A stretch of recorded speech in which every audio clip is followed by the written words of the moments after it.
Putin का Europe युद्ध शुरू, 5000 मिसाइलों से हमला।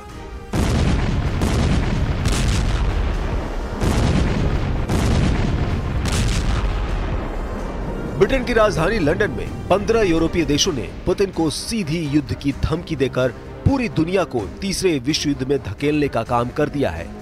यूक्रेन के राष्ट्रपति जेलेंस्की इस वक्त खुद को वॉर हीरो से कम नहीं समझ रहे हैं। हालात ये हो गए हैं कि जैसे ही लंदन में युद्ध को लेकर यूक्रेन शिखर सम्मेलन खत्म हुआ, रूसियों की तरफ से पूरे यूरोप का सफाया करने का ऐलान कर दिया गया है। यहाँ तक कि अमेरिका के राष्ट्रपति ने साफ कह दिया कि अब अमेरिका यूक्रेन का जंग में रत्ती भर साथ नहीं देगा। अमेरिकी मीडिया ने ट्रंप सरकार के टॉप अधिकारियों के हवाले से दावा कर दिया है कि पूरे यूरोप में तैनात अमेरिका के 20,000 सैनिकों को वापस बुला लिया जाएगा। वॉर एक्सपर्ट्स का साफ कहना है कि पुतिन के खिलाफ यूरोप युद्ध शुरू हो चुका है और अब रूस वो जंग करने जा रहा है जिसकी कल्पना दुनिया में किसी ने भी नहीं की है। आप भीषण जंग का इसी से अंदाजा लगा सकते हैं कि अकेले यूक्रेन को ही ब्रिटेन 5000 एयर डिफेंस मिसाइल देने जा रहा है ताकि रूस के तूफानी हमलों से बचाया जा सके।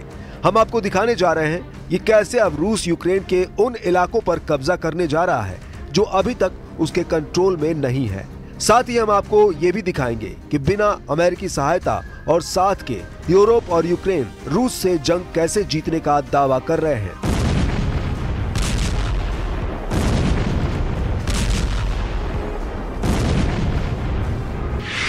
हारेगा यूरोप, मारा जाएगा यूक्रेन, पुतिन ट्रंप ने पलटी बाजी।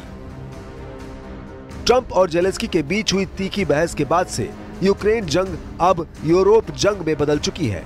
अमेरिका यूक्रेन जंग से किनारा कर रहा है और यूरोप को धमकी दे रहा है कि पुतिन से सीधा युद्ध यूरोप का विनाश कर देगा।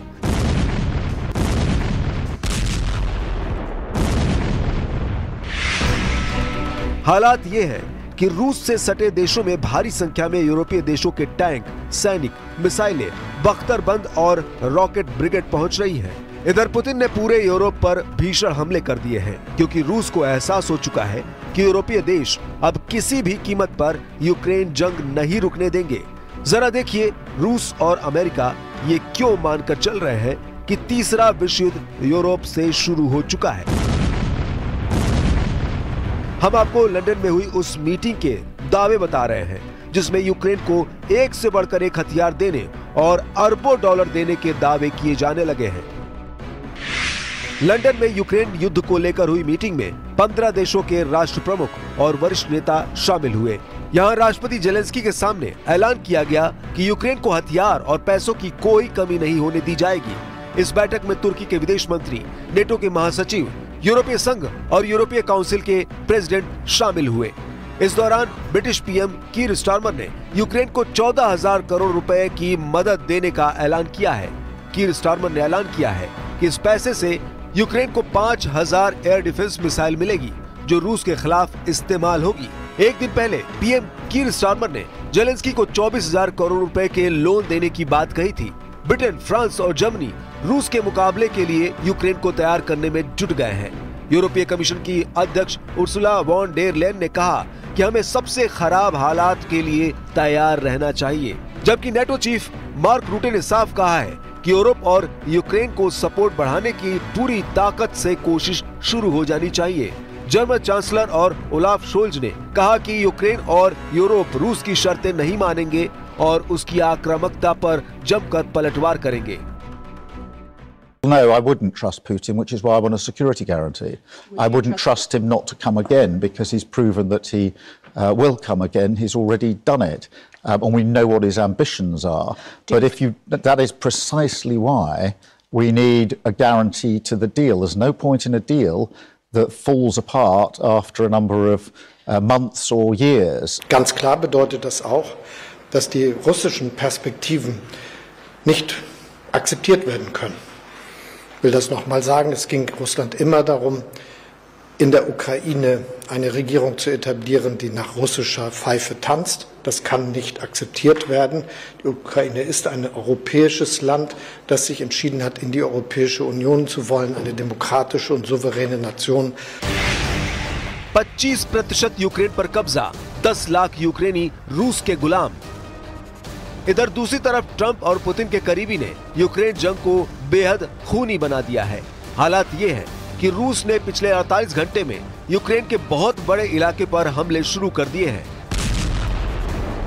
रूस के टैंक, तोप और पैदल सेना की दर्जनों ब्रिगेड ने यूक्रेन के उन इलाकों पर कब्जे शुरू कर दिए हैं जहां रूस की स्थिति अभी तक मजबूत नहीं थी। अब रूस को यह भी एहसास हो चुका है कि राष्ट्रपति के आदेश पर अमेरिकी सेना यूक्रेन की मदद नहीं करेगी। Institute for the study of war यानी ISW ने अमेरिकी अधिकारियों के हवाले से एक ऐसा सनसनीखेज दावा किया है जिसने यूक्रेन के होश फाख्ता कर दिए हैं।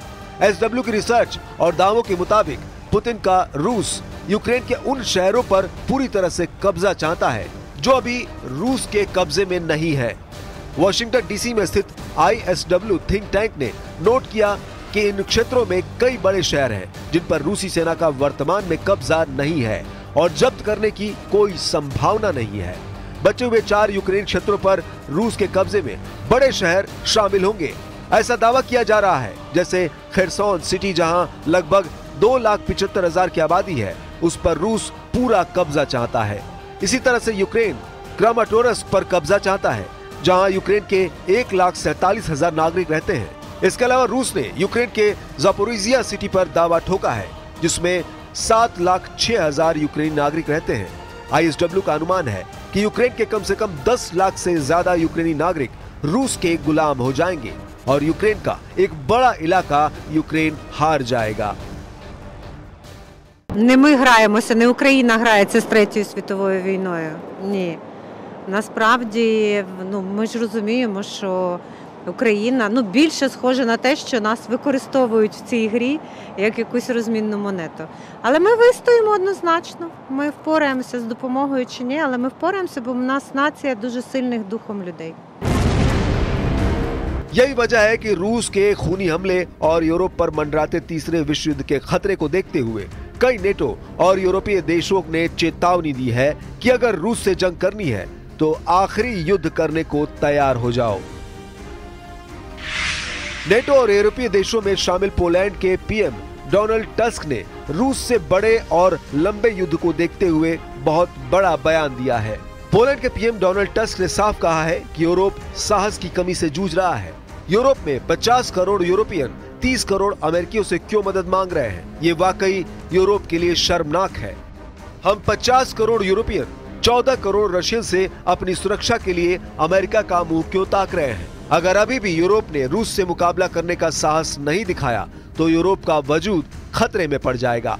पोलैंड के प्रधानमंत्री डोनाल्ड टस्क ने दो टूक कहा कि पश्चिम देश पुतिन के ब्लैकमेल के आगे नहीं झुकेंगे, लेकिन इधर कुछ यूरोपियन और नेटो देशों ने यूक्रेन जंग में रूस के खिलाफ युद्ध करने का विरोध शुरू कर दिया है।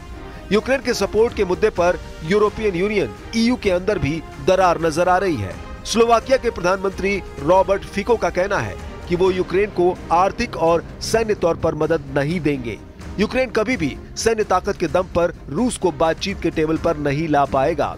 हंगरी के प्रधानमंत्री विक्टर ओरबान ने भी जेलेंस्की के खिलाफ अमेरिकी राष्ट्रपति ट्रंप का सपोर्ट किया है। व्हाइट हाउस में दोनों के बीच हुई बहस के बाद उन्होंने ट्रंप को मजबूत और जेलेंस्की को कमजोर कहा है। अभी तक की स्थिति को देखते हुए साफ कहा जा सकता है कि रूस से सीधी जंग करने से पहले ही यूरोपीय यूनियन और नेटो में भगदड़ मचनी शुरू हो गई है, लेकिन रूस इस मौके को अब खाली नहीं जाने देगा। तो ये तय है कि वो यूक्रेन भी जीतेगा और यूरोप को भी रौंदेगा। इस दौरान देखना होगा कि राष्ट्रपति ट्रंप पुतिन के जंगी एक्शन पर क्या रिएक्शन देते हैं। फिलहाल अमेरिका यूक्रेन और यूरोप का जंग में साथ अब किसी भी कीमत पर नहीं देगा, ऐसा लगता है।